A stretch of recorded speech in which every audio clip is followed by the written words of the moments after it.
Hello, everybody. This is Kevin Bryan Satterwhite here, and I'm going to go ahead and read today's Sunday's service, which will be Matthew chapter 17, verses 19 through 20. Today is March 2nd, 2025. This is the English Standard Version. Then the disciples came to Jesus privately and said, "Why could we not cast it out?" He said to them, "Because of your little faith. For truly I say to you, if you have faith like a grain of mustard seed, you will say to this mountain, 'Move from here to there,' and it will move, and nothing will be impossible for you." And that's it. Um, so this is, I guess probably one of the easier ones I've been able to just uh, say what it means to me, and it's just um, I guess the part that stands out to me the most is or why I chose it.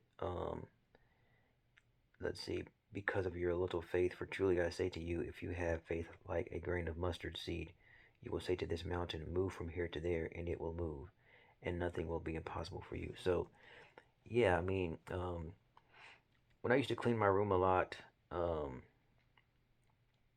um, when I was learning how to love myself and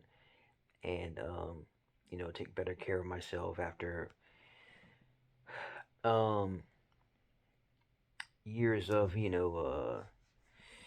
um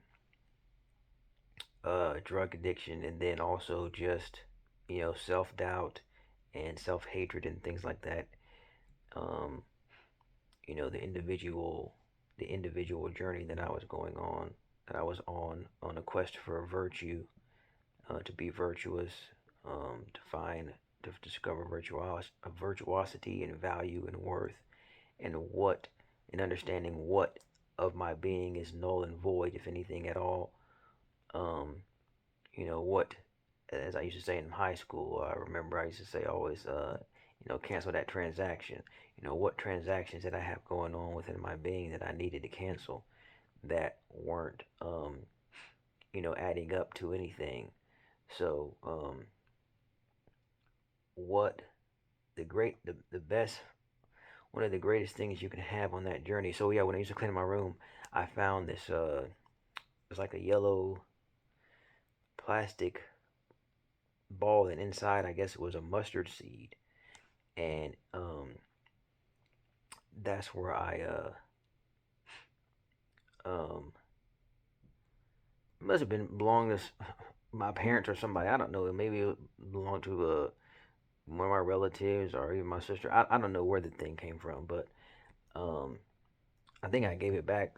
I gave it back to them. I don't even know exactly where it came from, but it was like in a there's like a little pouch for it, and then there was a it went inside there, and so ever since then, um, I thought about I looked up this verse, and so yeah, so a mustard seed of faith, a very important thing in life to have is faith. It keeps you from doubt, keeps you from despair. Um, for example, if you walk into a job and you're trying to do a great job and you don't, and um, you have all these things that you might think are counting against you because of the way you look, the way you walk, the way you talk, how much money you have in the bank, what kind of car you drive, the way So the one of the greatest things I learned that you can to lead with is faith, and that's one thing when I learned about faith that I always I never not had it once I knew about it. I mean, even before I started taking care of myself, faith was always something that I always I always had. Once I learned about what it was, um, as somebody trying to make it as an entertainment, as an actor or musician, I knew faith was always one of my greatest friends, um, to have. And like I remember even when I got out to Los Angeles, all my I had all this faith built up. It was to the point where I began to feel it. I began to feel the faith that I had been working on. So it's like I caught up to all that faith that I had. And I guess God was like, at this point, you need to feel what you have been working on. That faith is real. And right now, it feels like it's just kind of like air. You can breathe it, you can walk through it, but you can also, so I believe you can solidify it and build something with it. And that's the part that I've been working on. So I think I caught up to my faith. It became a part of my being once again, and uh, it also let me know it was there, and that it's time to start building with it. That and I'm still doing that. Um, I rebuilt myself in ways. I'm not. I'm healthier now than I used to be. My mind is more clear.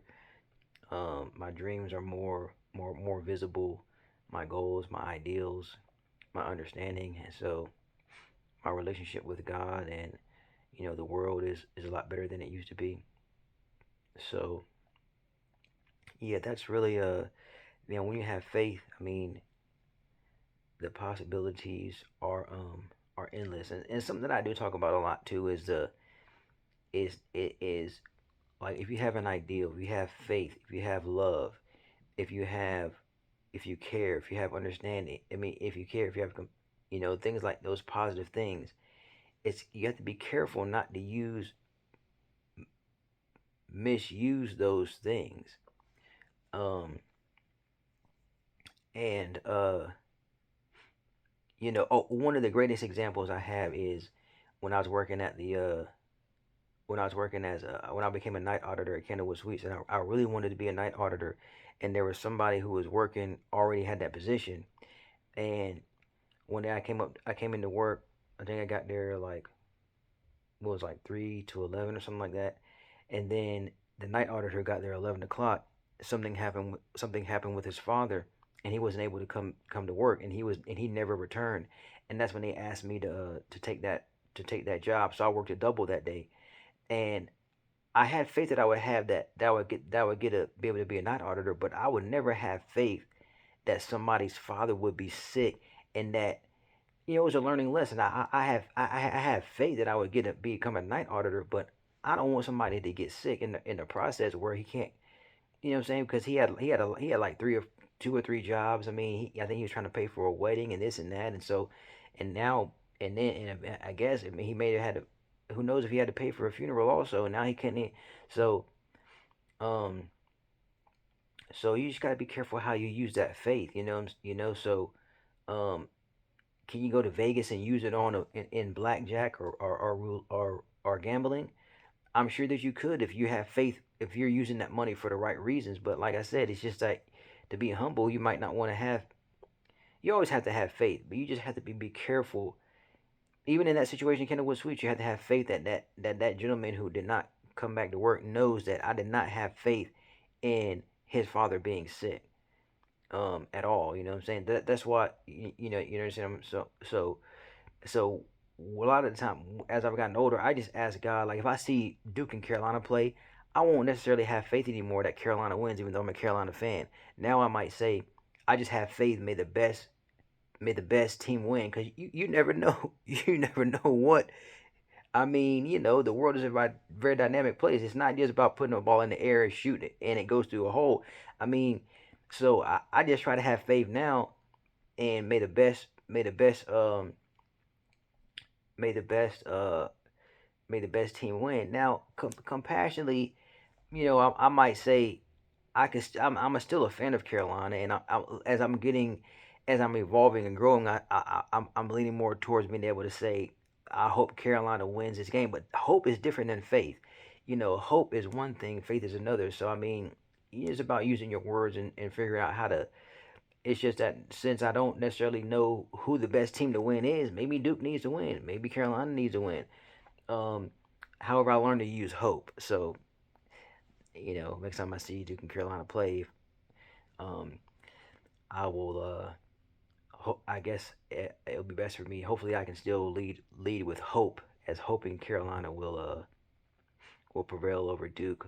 If they ever when next time they play. So anyway, That's it for today. Remember to have faith, and it can move mountains. It can change your life. Have a great day, everyone. Goodbye.